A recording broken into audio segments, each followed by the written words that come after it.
All right, so I'm a bit bloated compared to usual here, so I don't usually do videos right after the gym.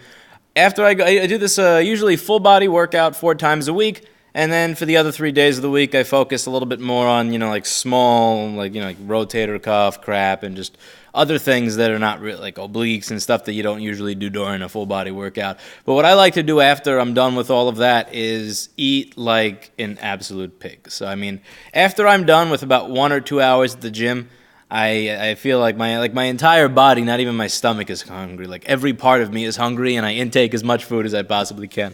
So I feel like a pig, and it feels great to be a pig. Doesn't it, Mr. Clinton? He knows what I'm talking about. Come here, boy. Come here. You know you want everybody to see you on camera. Here's my cat.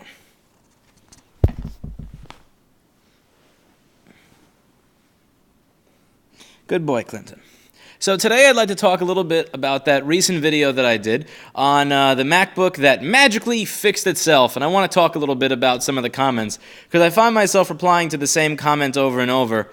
And I want to have you just really get my thoughts out there on the topic, because I actually did a video on this, I think in 2012, which is a really long time ago. It was in Why Technicians and Mechanics Lie to Customers. And it is, I think, is a great topic for a video. So, for those of you who didn't watch the video, if you watch it, you'll notice I have a MacBook that is dead, not charging, dead as a doornail. And I measure the current sensing section. That's one of the first things I go to. And I realize that the current sensing section that's supposed to measure 2.2 or 2.3 ohms is measuring 50,000 ohms. Now, I want to figure out which specific component is at fault, and one of those components is covered under an epoxy. Good boy, Mr. Clinton. And so I remove the epoxy, which actually requires heating it to a decent temperature. Often, and the temperature that I use, because let's face it, I do a lot of overkill with these things, is I heat it to a temperature that just about melts solder. And solder, S-A-U-D-A-H, just to piss off the engineers who may be watching this video. So I go ahead, I remove it, and then it starts to work, and it's like, what the hell? And I measured the current sensing section again, and rather than it being the 50,000 ohms, broken, it's now 2.2, 2.3 ohms, working. Really cool. And I'm like, yeah, this is great. It magically fixed itself. What did I do? And the reality of what I did, if we go off camera and we go off of the jokes and the screwing around a bit, what I most likely did here to fix it was most likely either R7051 or R7052 had a cold solder joint connecting it to the board. And what I did when I heated it is that I just resoldered it back into place. Isn't that right, BlackBerry? Good girl. See, this is why I like to keep the chair here, because sometimes Mr. Clinton likes to take my space, but then BlackBerry can't sit next to me. So with this setup, now I can have BlackBerry over here and pet her, even if Mr. Clinton is taking up space near my lap. Who's a good boy? Anyway, so that is most likely what happened. And as anybody knows, this is totally legitimate. It's not like heating a graphics chip and it working again or any of that horse shit. This does happen. It's a portable machine. A resistor can come desoldered. A capacitor may work if you heat it again, but it will die again. But a resistor itself, that's just not how a resistor works. You're not going to fix a resistor by heating it. It was most likely a solder joint issue. Now, one of the big things in the comments is, oh, like, you didn't charge for this, right? Or you were in, and one of the comments that really got me, no, I shouldn't say comment, I think it was a message, was, you weren't dishonest about this, right? And when you charge them, like, you weren't dishonest in charging them. I'm like, dishonest? That's when I really realized that this was a point that deserved its own video. When somebody said, you weren't being dishonest by charging them. That I'm really kind of confused about. So, the device came in dead, right? 100% dead. Not working, fucked up. I put the multimeter, I faced the multimeter towards the camera. I made a measurement on camera so that it is on recording and uploaded, where you could literally see that measurement shows that it's dead. You all saw that. I'm not making that up. Then I fuck with it, and it works. And, yeah, so my agreement with the customer is, you have a board issue, I will fix it for this amount of money. And they nod their head, and I nod my head, and they hand me the machine, and they go to shake my hands, and I shake their hands, and we now have what we call a gentleman's agreement. That is the agreement we came to. I go into my office, I work, I measure that it's broken. At the end, I did something, I measure that it works, and now I hand it back to them. Now, I explained what I thought to be the issue here, and what I did, just in case, because I don't really want this thing coming back, is what I did is I decided I'm going to remove those two resistors, R7051, R7052. I'm going to wick all the solder, because usually what I do is I like to just put a bunch of solder in there and have it be melting with the lead-free and just kind of toss it away. What I did here is I actually wicked the pad 100% clean, added fresh leaded solder with flux, and put a fresh resistor for my spool on there. This was done off camera because I don't do a lot of this stuff on camera. I ultrasonic the boards for the customers. I don't waste 40 minutes in a video showing you having the cleaner heat up and shit like that. That's a total fucking waste of time. So I go through and I do that, and now, even if what I did was like a temporary thing because I'm removing the epoxy with 320 or 350 Celsius, which doesn't melt solder, I did that at the temperature that I'm used to that does melt solder. When I say 330 doesn't usually melt solder, I'm talking about on these very populated, dense boards with heavy heat sinking in that area where the board is absorbing a lot of the heat away, so I usually use a higher temperature since I'm not preheating it from under the board. So I do this, and I'm confident that it's going to last. And the person comes back, and people ask, what did you say? What did you have to say for yourself? You know what I said? I fixed it. I show it to them. They're like, thanks, man, you did fix it. Here's my credit card. I take their credit card, I swipe their credit card, and transaction finished. And people lose their shit over this concept. But where is the dishonesty in that? Is the first question that I would have. Where's the dishonesty when somebody says, what did you do? And I say, I fixed it. If somebody were to ask, if they were to follow up, most people don't follow up and ask this stuff, but if somebody followed up and said, what did you do to fix it? I can say, your current sensing section was screwed up. I heated the solder in the area. It worked again. Just in case there was an issue, I replaced the two individual components, and I made new solder joints for them. Is that untrue? Is that dishonest? Now, if I had literally said, admittedly, I made the title of that video kind of jokingly, it magically works again, because it was just kind of funny. I don't have luck. That shit never happens to me on camera. If anything happens to me on camera, it's something that worked being fucked up rather than something that didn't work just fixing itself. That doesn't happen if you're me. That doesn't. So what I do is, let's say a lot of people were saying, oh, how do you explain that to somebody? How are they going to be happy with it? Well, again, is that what type of negative viewpoint is that you're taking that they're going to be mad? It's like, I fixed it. Would I jest and say, oh yeah, it magically worked again on my desk and now I'm charging you? No, I wouldn't say that, but that's also far from the truth. And what I would say to a lot of people is, do you actually know where to look for that broken solder joint? Do you know to look at R7051 and R7052? Does the lay person know to look at R7051 and R7052? And then I'll say, every now and then I have somebody that walks in that's like, oh, I know, all you have to do is replace one part. This should be easy. And I don't have a wise-ass attitude. I don't smile with a wise-ass grin. I don't do anything like that. What I do is I take their board, I unscrew it, I hand it to them, and I say, replace it. Here's my station. Fix it. And it really does get people to realize that, believe it or not, there's actually a skill set required to get to the point where you figure that out. There is a skill set required to get to the point where you can simply look at a board, hear what somebody told you is wrong, and go, oh, yeah, this section. You're not born with that. It's not like one day you wake up and it's like, surprise! And you just immediately know exactly how everything works in a specific circuit.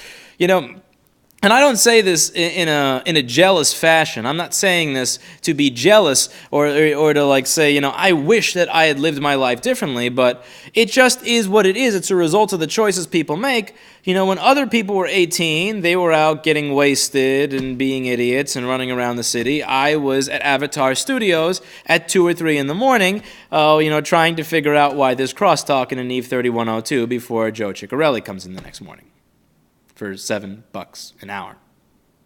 Well, that was after my internship. During my internship, it was for $0 an hour. Other people at 21 years old were going out celebrating the fact that they just turned 21 and they're going to get wasted and they're going to go to clubs and do all this crazy shit. I was at a studio on 30th Street trying to figure out if I could find the break in a tweeter coil, because my agreement with them was that I would be able to use their space for my business in exchange for servicing their gear at no cost to them. My promise was that everything at your studio is going to work, and you're never going to spend a dime, not even on parts. And oh my God, the shit I did to live up to that. I remember taking tubes out of the guitar amps. I took the tube, they had these like acoustic foam things on the wall. I took one of those acoustic foam things. Blackberry, you paying attention? Good girl, you're always paying attention. Who's a good little kitty? Who's a good little kitty? And I would take another one and put it on the floor. I would toss the tube at the wall. It would then fall onto the floor. She's really paying attention. You are amazing, girl. I wish I could hire you. And I would keep doing it over and over and over again, and all the carbon and all the crap would slowly come away from the filaments, and it would actually sound better. I was doing that at 21. Well, everybody else was doing something else. I was here trying to figure out how this stuff worked. I was there trying to figure out what the different fucked up noises that come out of a Pultec mean in terms of what's wrong in the actual circuit. I was there trying to figure out how it is to where you can replace a switch in an EVRP so that you don't have to put a toothpick in it to say that it's fixed. It is what it is. And I know it's not something you can expect an end user to figure out. You can't expect an end user to figure out that it's R7051 before I did all these videos explaining all this stuff, before they have electronics knowledge. But at the same point, exactly. That's why I'm charging for it. And I also want to go over the difference between service and screwing people. So for 4 days, I'm not going to say the name of it. If you really want to go through every one of the 600, 700 videos I've done, I'm sure you'll find one time where I talked about the name of the place. I worked at a place for 3.5, 4 days. I forget if it was 3.5 of the full 4. I know I walked out with no notice in the middle of one because I was so disgusted at the shithole. I walked out because of how they treated people. And one of the things that they would do here, let's say you had a charging problem with a laptop. They would say, okay, it's going to be $150, $175 to replace the DC and jack. They take it in, and they realize that it already works. And then they call up the customer, and they go, can you bring your charger by? And the customer brings their charger by, and the charger doesn't work. You know what they used to do? You know what this fucking garbage place used to do? What they used to do is say, your charger killed the charging circuit on the machine. You're only paying for the DC and jack. That usually doesn't cover things like the DC and MOSFET. But just because we value you as a customer and we feel bad, we're going to replace the MOSFET, and you know what? We'll just throw in this charger for free. Don't mention it. Just tell your friends about us. You don't owe us any extra money. And the customer would go, thank you. Oh, thank you so much. That's so nice of you. What made me sick wasn't the fact that they were ripping the customer off.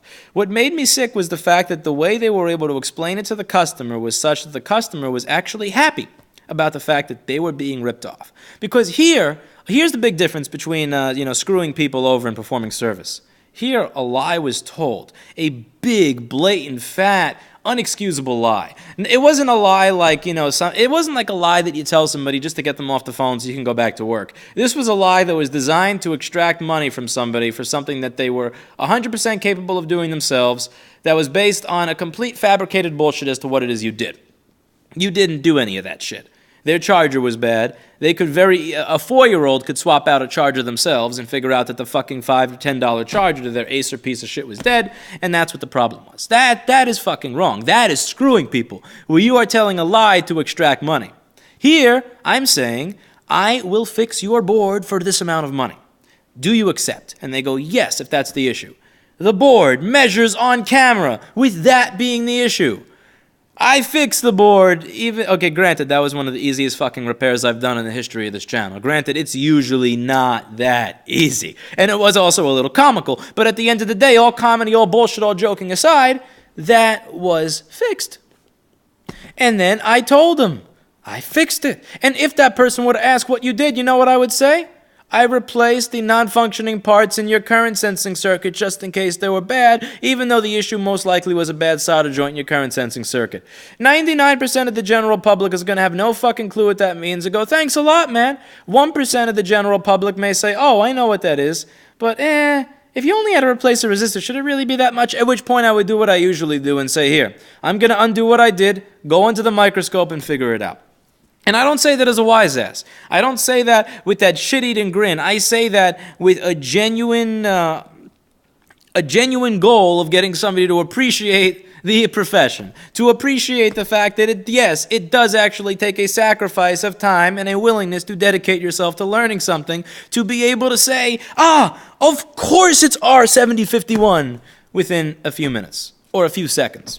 And I know that there's a worth applied to that. I know there's a worth applied to the ability to come to that conclusion in seconds rather than hours, because right now there's 57 people paying on a forum for me to be able to answer those questions, for somebody else to be able to say, with the specific area that there was liquid and the specific issue you're having an issue where sysclock RTC is going over voltage, therefore replace U2800. I don't know why I'm using that snooty tooty voice I usually use to make fun of people on myself, but whatever. And it is one of those things. I am fine with it because I'm honest. I'm not lying. As long as you're not lying about it, as long as you're not bullshitting and telling somebody you fixed the board when it's a charger, or that you replaced the screen when what you did is you smacked the bottom of the device, you're good. You're fine because you're being honest. I'm all for being honest, and the reason I'm okay with it is because I truly don't believe, I don't care what people think of me. I care what I think of myself. And this is something that I used to argue with Jess about on a regular basis. And I'm probably going to get in trouble for talking about this stuff, but that's fine. A lot of this in the end is going to come down to your business model. And a lot of it also comes down to my business model. My model is no fix, no fee, and we are going to give you a cost estimate up front. And if you can either agree to that or not agree to that. The cost estimate is free. For us to get a cost estimate for you is free. And if it winds up going above that cost estimate, we no longer require that you have to pay the original. So let's say that you said, I will pay for the $175 job. And there's a small chance that something else is wrong and it becomes a $300 job. Even if I do the $175 job and it's through no fault of my own that it's now a $300 job because something else is wrong or something else goes wrong or whatever, I will not charge you the $175 because I believe that you have the right to know how much you're going to pay and that your price shouldn't just randomly change on you. So that's part of my model. And it's also no fix, no fee. It doesn't matter how much work I put in. If I don't fix it, you don't pay a dime. That is the way my model works. Now, a lot of people have different models that works for them. Some people have a model where they have a diagnostic fee, you pay the diagnostic fee, and you pay that fee separate from everything else. So if you decide it's not worth it, fuck it, they made their diagnostic fee. If they figure out at the end of it that they're not even able to fix it, well, fuck it, you're still paying the diagnostic fee. That's another model. There are also models with tiers or like hourly models where you're going to pay based on the amount of hours that it took. Come here, Barry. Good girl.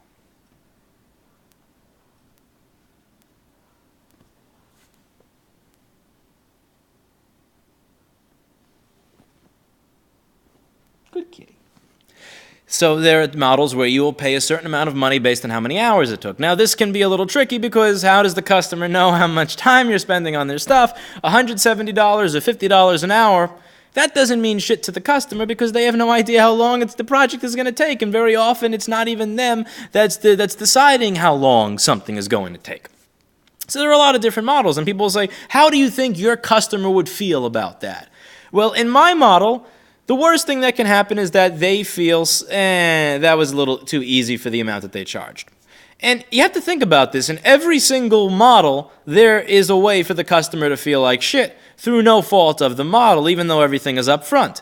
If I say there's a diagnostic fee of $70, right? There's a diagnostic fee of $70 to start work on it. I think that's around the diagnostic fee that a place called DBM used to have if you brought them a keyboard or a PA amplifier or something like that. It would be like a $70 diagnostic fee. Let's say I figure out that I can't fix it.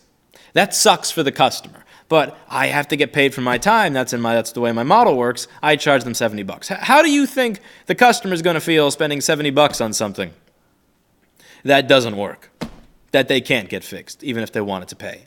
They're going to feel shitty. How do you think the customer is going to feel when they anticipate a job taking 3 hours and it then takes 12 hours when they're not paying a flat rate on the no fix, no fee specific estimate policy, but they're paying hourly? How do you think they feel when they're going to pay 12 hours on something they thought would be 3 hours? Not great. You have to think about this. In every single model, even if you're not lying, even if you're being upfront and honest about everything, there's always going to be the possibility for a negative customer experience. Even when the technician has done positive work and the customer has been a positive person, there are many times where it just doesn't work out to the customer being 100% happy with everything. And that's just business. And it really is on your model. All I can say is that what you should do to try to keep everybody happy and to try to keep yourself honest is within your model, don't be full of shit. Within your model, don't lie. If you're using the hourly model and it takes you 2 hours to perform a job, don't tell the customer that it took 10. And while simultaneously not telling somebody that it took 2 minutes and then billing them 2 hours. So if you're in the hourly model, don't bill somebody for 12 hours when it only took 3, and then not bill somebody for 45 minutes when it only took 45 minutes. Don't go back and bill that person 3 hours when it only took 45 minutes. That's bullshit. That's lying within that model. Don't charge a diagnostic fee in the diagnostic fee model for something that you fundamentally know you have 0% chance of fixing. That would be lying. That would be bullshit. And in my model, in the model that I have, don't, with that solutions model, start lying to people about the specific tier of service that you did. So if you say, for a flat rate, I will fix your problem related to your DC in jack, don't fucking give them a charger that costs $3, not even bother opening the laptop. See, that's rip-off. That is rip-off. That is screwing people when you do not perform the service that you said you were performing. But when you actually do what it is you said you were doing, and you do it properly to the point where you can actually warranty it, and you did do the work, that's not screwing people. If you think it's screwing people, then that's just kind of, that's kind of wrong. See, and just going back to that whole thing with the hours, let's do that with the no fix, no fee model. I talked about how, the hourly model works. Let's talk about the no fix, no fee model. Go to that motherboard repair I did, Chasing Darby's Rabbit Hole to Hell. That was 3 hours of work. Didn't work at the end. I replaced a large VGA chip, I ran wires, I did all sorts of shit, 3 hours in, and it didn't see a battery. I finally get an SMC to this fucking ancient piece of crap, and it works. But then, about a month in, the MCP79, which is a 7-year-old chip that I replaced, died. I had to refund all of their money. Did I charge that person even $5 fucking in diagnostic fees for my time? Not a dime, not a cent. Go back to that video, how to not reball an SMC. Go to the board that has 9 wires all around the ISL, that after all that work, after going nuts to replace the SMC on it by ripping it off a donor board, that video is about 1 hour and 49 minutes long, 2 hours long if you're actually doing it, not editing out the small things in camera. 2-hour long repair, and at the end of it, it beeps. You know what I got paid for that 2 hours of my life? 0. That is the no fix, no fee model. Now, lying in the no fix, no fee model is not telling the customer, oh, you know what, this was a little easier than my other one, so you know what, here, we're not even charging you. That's not the right thing to do. The right thing to do in the no fix, no fee model that I have with the upfront estimate is to charge people if you fix it and not charge people if you don't fix it. So if I tell somebody it's no fix, no fee, and then I fail to fix their problem and I say, but I spent a lot of time on this, so you got to give me $50, see, that's lying. That's bullshit. You can't come up with what the model is going to be and then handshake agreement with the customer on that model and then fuck around and go and then change your mind at the end of it just because you feel like you didn't get the better end of the bargain, because that's what you agreed to. This is the system that I agreed to. This is the system that I put together. And you don't get to see all the times that this system fucks me because I don't always upload those. This may surprise you, but I don't record the times where I waste 2 to 3 hours of my life and decide to edit that together when it doesn't go anywhere. When there's something that's 100% unfixable, total fucking waste of time, I don't get paid. I don't get to charge a diagnostic fee. I don't get to charge hourly. I get to charge shit. But you know what makes up for those? What makes up for those are the times where, in 20 seconds in front of me, it just magically works again. And here's the other thing I would say. If I accidentally break something and it was very easy that I accidentally broke it, do I get to say, well, that doesn't count? Do I get to say, well, I don't have to pay for that stuff I knocked off because I knocked it off really quickly and it wasn't a big deal? No. The same way that I don't get to say, well, I reflowed that little solder joint very quickly and it wasn't a big deal. So doesn't make sense. If I accidentally screw up something and it's like, whoops, and it's really quick, it's not like, well, that was a really quick screw up that you barely noticed, so I don't have to pay for it even though I damaged a $50,000 device. That's not how this works at all. And this is something that I always used to go nuts with Jessa. But before I move on to that, I really feel like I should plug that 2012 video that I did again on why technicians lie to customers, because I talked about the same thing back then. I was talking to somebody who would say, Louis, stop explaining to the customers what you did. It pisses them off. Make something up. And in that video, I talked about how I charged somebody $150 to not replace a part, and how they got legitimately mad at this and felt ripped off, even though I actually solved their problem. I spent over an hour of my life solving that fucking problem, but they felt ripped off because there was no part replacement. Regardless of how the other person is going to feel, you shouldn't care. You shouldn't care about how the other person feels. You should care about how you can feel about yourself. I know that if I lie, sometimes the other person may feel better, but I can't fucking live with that. I don't want to live with that. I want to live with having a model that I feel is sustainable, that I can go to sleep at night and feel good about. I can feel good about the fact that there's, besides return shipping, that nobody in the years I've had my business have ever given me a dime to not solve their problem. I can live with the fact that nobody's ever paid me to figure out what's wrong with their shit, with the specific devices that I work on. Blackberry, good girl. You're such a good little kitty. You're such a good girl. Come here. Oh, nuzzle. Now, getting on to Jessa, because this is something that I used to just, I would just want to, over. Because she would be talking to me about the business she did, and she would be talking to me about her customers, and she was mainly servicing repair shops. So people would send her stuff, and she would spend 2 or 3 or 4 hours of her time figuring out what's wrong. And they would say, we don't want to pay for that. Send it back. You know what they would do? She would say what the problem was. She would spend 3 hours figuring out what the problem was. And they would say, send it back, and they would do it themselves. And she wouldn't charge them. I was like, what the fuck? And then there was also the issue of her getting stuff and then spending an hour or 2 or 3 hours on it and actually fixing the issue, but then realizing that there was another issue, and then they wouldn't want to pay for the other issues, and she would wind up getting screwed. And she would feel like she was getting screwed. And I would tell her, listen, I understand where they're coming from. You told them $100-something. They now don't want to hear that it's going to be $200. I get that. And there would also be the times where people would send her stuff and they would say, I want you to only replace the charging port. Only replace the charging port. And I'm a tech. I know everything because I'm a technician who works at a crappy little service center in the middle of nowhere. That means that I know everything. And she would do what they asked and she would replace just that. And it would actually work. It would charge the battery. It wouldn't turn on, but it would charge the battery. And that's what they asked her to do. And she would send, and they'd say, listen, I can't pay for this. It doesn't work. And she'd be like, listen, well, what do you mean? You didn't ask me to make it work. You said, replace the charging port. You got 5 volts going to your charge port. You got voltage going to your battery, and your battery is charged. Pay me. And they would say, no, it doesn't work. And like, this is where we started to get into this whole solutions-based mindset. Because again, when you get into the nitty-gritty of how much is it to replace just this resistor? How much is it to replace just this charge port? Can you tell me what's wrong with this? Can you give me once I got to get some water.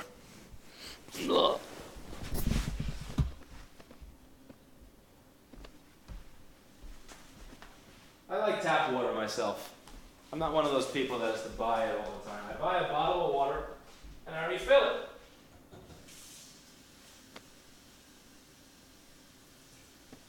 Tap water is fine for me.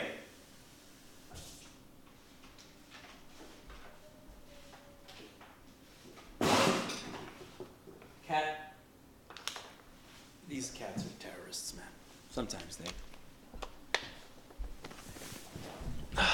Anyway, what I was saying is that model leads you down a little nightmare to hell.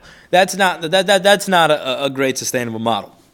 So over time, she came up with the solutions-based model, which is very much so based on my model, which is very much so based on me starting off with her model and realizing that her model very quickly would lead me to insanity and digging my own grave and shooting myself in the head.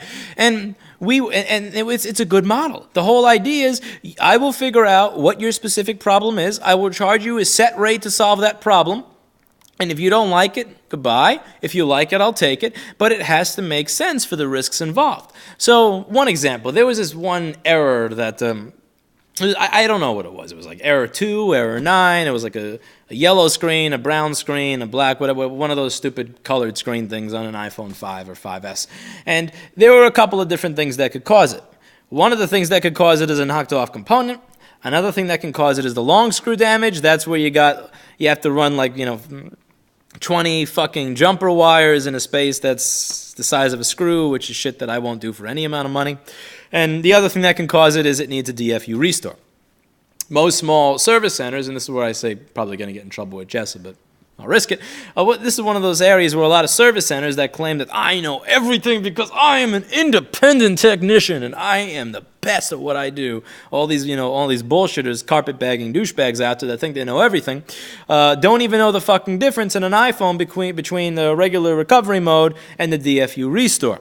Now, the DFU restore is what you have to do often to get rid of this error. So people would send the phone to her and she would say, she stopped getting into this whole bullshit where, if it's a restore, I'll send it back to you. And if it's this little component, it's $30. And if it's these two components, it's $40. And if it's long, it's $100. No, fuck that shit. Flat rate system. You want me to solve this error on your phone? This is the amount of money. And the amount of money that she chose to charge for the service was based on the aggregate average of all the time she's gotten it in, how much time it's taken her to do it, and what she thinks it's worth. She came up with something like $150.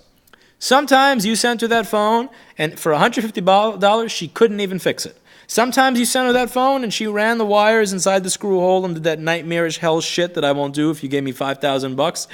Sometimes she replaces one component, and sometimes she plugs it into the computer, plugs it into iTunes, and does a DFU restore that a toddler could have done on their own. And she charges $150 regardless of what it is. And here's the thing. Here's the thing about this. That's not dishonest. If you look at your customer and say, long screw damage is $150 to repair, and I'm going to run traces, and it's a DFU restore, that's dishonest. That's bullshit. If you say, I will fix your problem under this flat rate solutions package of $150, regardless of what's causing it, it's $150, and you then fix that problem for $150. That is totally fucking fine. There's nothing wrong with that. And there are probably people that are going to be watching this video that are wondering to themselves, did I pay Jessa $150 for a DFU restore?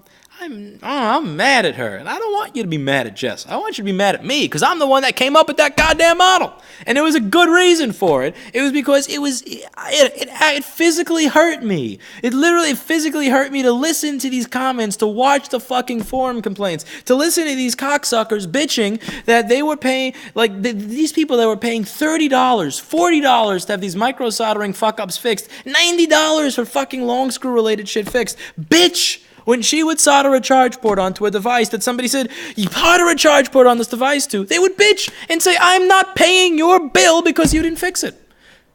This shit hurt.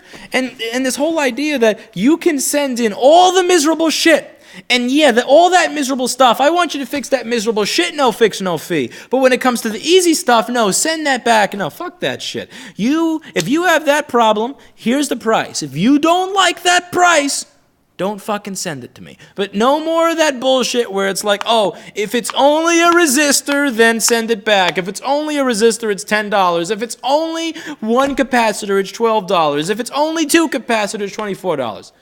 Fuck that shit. It is fundamentally disrespectful within the no-fix, no-fee model where you can very easily spend 2 or 5 or 10 hours of time on something and make $0 to start putting tiers in place, to start classifying it.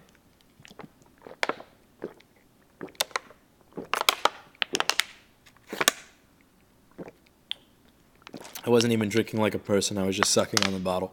Usually I leave a little bit of air, but I was thirsty. Are you thirsty, Blackberry? Who's my good girl? You're a loyal little kitty. You want to sit back down, Clinton? Who's a good boy?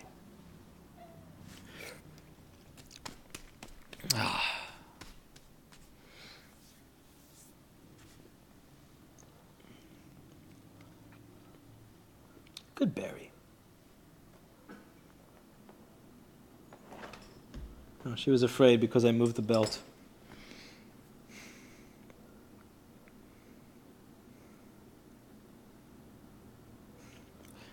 I have a friend who is having this problem right now. He charges a flat rate of $200 for board repair, and he is a lot better at it than I am. He is a lot better at it than I am. Just because he has years more experience. He has about 9 or 10 years of experience on me.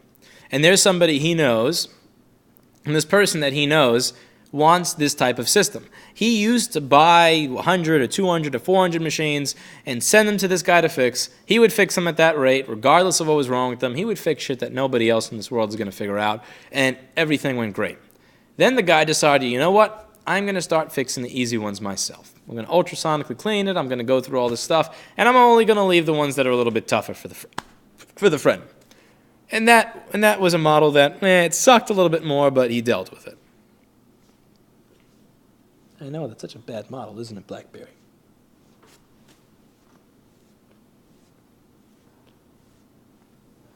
Don't put your ass on camera, girl. Nobody wants to see that. Good BlackBerry. And what happened with this model is eventually the guy said, okay, listen, I'm pretty sure that this is only an LCD connector, so I want you to do that for like 20 bucks. If it's an LCD connector and then the filter in front of it, I'll pay you like 30 bucks. If it's an LCD connector, the filter in front of it, and an LED driver, I'll give you 40 bucks. If it's only a charging current sensing issue, I'll give you 20 bucks. If it's charging current sensing resistor and the ISL chip, then maybe 50 bucks. If it's this but here's the reason this is a big kick in the balls. Here's the big reason above all that this is a huge fuck you. If it's not fixable, do you know what the guy was willing to spend? $0. So what do you do to make up for all the times that you work on something and you don't get paid because it's not fixable if you're only taking in $20 for what a majority of the repairs are? So you wanted this tiered system. And this whole tiered system is such a fucked up mess because who's the judge? Who's the person who's deciding what repair is what tier? The guy who's suggesting that we have this tiered system is somebody who he himself doesn't even know what a fucking filter or an inductor does, much less somebody who's qualified to say when that's the only problem with the board. And it also, at the end, comes down to the fact that if he knows it's only a connector, then why isn't he doing it himself, you know? One of those things. And again, the reason that this entire model that was proposed was insulting, and the reason that I told this friend, you should tell this guy to fuck off and not do business with him, is because he's willing to pay $0 when something's not fixed. So what about all the stuff that's not fixable? In a no-fix, no-fee model with a proper pricing structure, that's fine because you're including it in the pricing structure. But in a no-fix, no-fee model, you don't get to have tiers. In the no-fix, no-fee model, you don't get to have that's an easy board repair versus that's a hard one. Because the ones that you don't get paid for, there's no tiers for that. There's no tiers for that. There's no, on this one you're getting $0. On this no fix, you spent a little more time on that, so you're getting $10. On that no fix, you spent a lot of time on that no fix, so you're getting $70. On this no fix, I think you spent an hour on that no fix. You're going to get $100. No, there isn't any of that. Because the no fix always comes out to be in the exact same amount of money. $0. And again, what so many people fail to realize here is the actual time that it takes to get good enough to actually do it. Kills me. So at the end of this, long story short, because this video is getting to be pretty long here, screwing people is when you don't perform the service that you advertised. When you say, I'm charging you to replace your charge port, and you are not replacing their charge port, you're swapping out their charger and giving them a baloney story.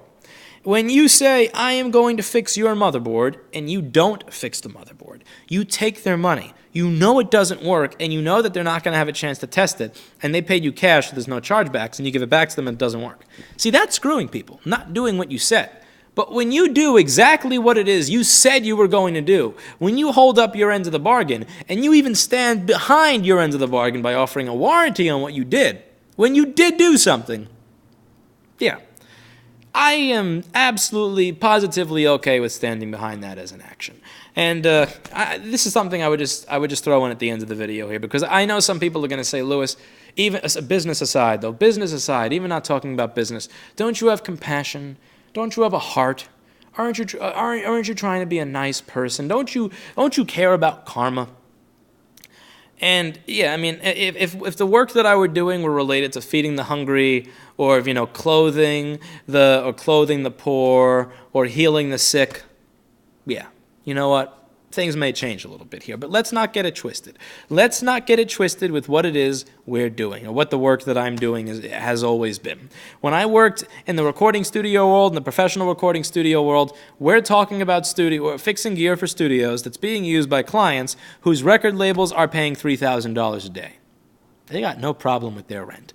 And what I'm doing right now, again, I'm not doing anything wrong, but even though we're not doing anything wrong, let's just get it straight.